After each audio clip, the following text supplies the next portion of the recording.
Good morning everyone. गणित प्रशिक्षण कार्यशाला में आप सबका हार्दिक स्वागत है।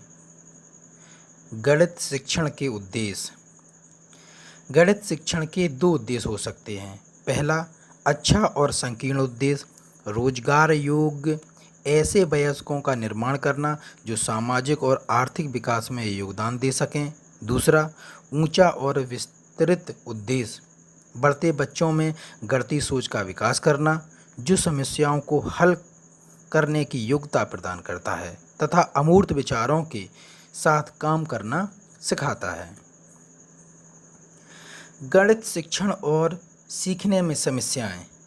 दैनिक जीवन में उपयोग आने वाली गणित का विद्यालय में पढ़ाई जाने वाली गणित से जुड़ाव न होना, ज़्यादातर बच्चों में गणित को लेकर डर और असफलता का भाव, मूल्यांकन की अपरिष्कृत विधियों जो गणित को यांत्रिक गणनाओं के रूप में देखने के दृष्टिकोण को बढ़ावा देती हैं, गणित शिक्षण में शिक्षकों की तैयारी और सहायता का अभाव, बच्चों के अधिगम स्तर के अनुसार शिक्षण न करना। गणित शिक्षण प्रशिक्षण। इकाई 1, संख्यापूर्ण अवधारणा। संख्यापूर्ण अवधारणा। नई अवधारणा की समझ बनाने के लिए उससे पूर्व की समझ जरूरी होती है। संख्या ज्ञान के औपचारिक परिचय से पहले गिनने से पूर्व की जरूरी दक्षताएं सीखनी होती हैं।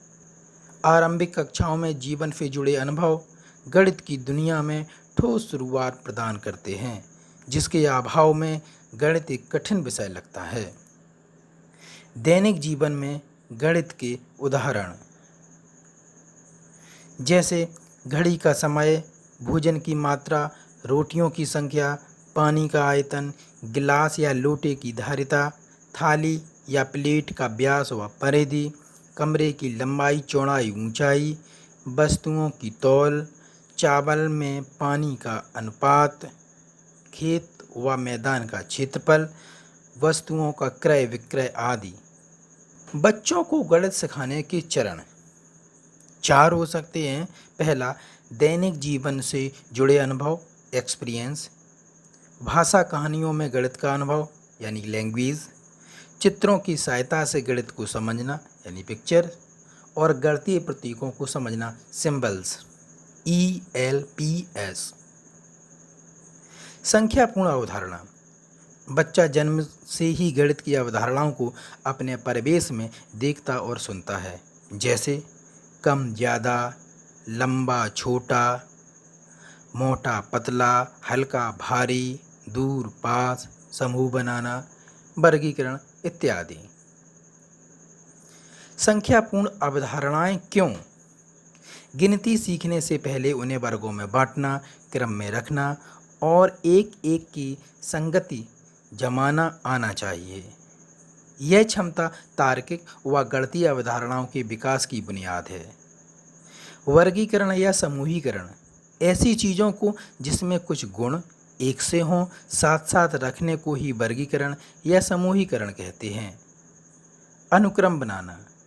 अनुक्रम में रखना क्रम जमाने का एक खास तरीका है, जिसमें चीज़ों को किसी खास गुण जैसे लंबाई, आकार, वजन आदि के बढ़ते या घटते क्रम में रखा जाता है। एक एक की संगति। परस्पर एक एक की जोड़ी बनाना ही एक एक की संगत कहलाती है। जोड़ी बनाना गिनने से ज़्यादा आसान है और गिनने की क्षमता की बुनियाद है। एक से एक मिलकर गिनना। एक चीज़ में एक मिलाकर गिनना भी संख्याएं सीखने की बुनियाद होता है। क्रम में जमाना। सामग्री से चीज़ों को क्रम में जमाने का अर्थ होता है कि उन्हें किसी नियम के आधार पर क्रम से रखना। यह जमावट आकृति, आकार, रंग या ऐसे ही किसी भी गुण के आधार पर की जा सकती है। इसके कुछ उदाहरण। कौन सा कम, कौन सा ज़्यादा। दिए गए चित्र में कम या अधिक बताना है। ए ज़्यादा है और बी ग्रुप कम है। छोटा और बड़ा, दो फुटबॉल सामने हैं, इनमें से एक फुटबॉल छोटी है और एक फुटबॉल बड़ी है। तो ए जो नंबर वाली है वो बड़ी फुटबॉल है और बी नंबर वाली जो फुटबॉल है वो छोटी है। मोटा पतला, ए मोटा है, बी पतला है। हल्का भारी, इसमें से ए भारी है और बी हल्का है। हल्के से भारी क्रम में लिखो। साइकिल, कार, मोटरसाइकिल, ट्रेन और ट्रक, इसको हल्के से भारी क्रम में लिखना है। जी हाँ, तो हल्के से भारी का क्रम इस प्रकार है: साइकिल, मोटरसाइकिल, कार, ट्रक और ट्रेन। दूर और पास, हैंडपंप से सबसे दूर क्या है? हैंडपंप से सबसे दूर पेड़ है।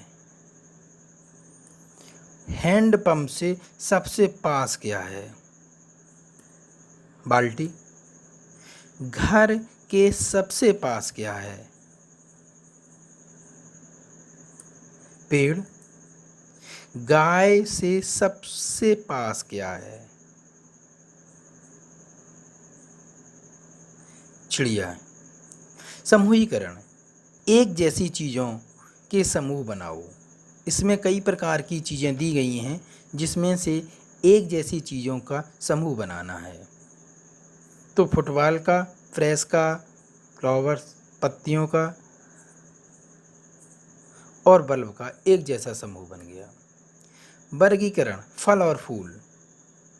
आम, गुलाब, केला, कमल, सेब, चमेली, गेंदा, अमरूद, बेला और अनार, इसमें कुछ फल हैं और कुछ फूल हैं, इनको वर्गीकृत करना है।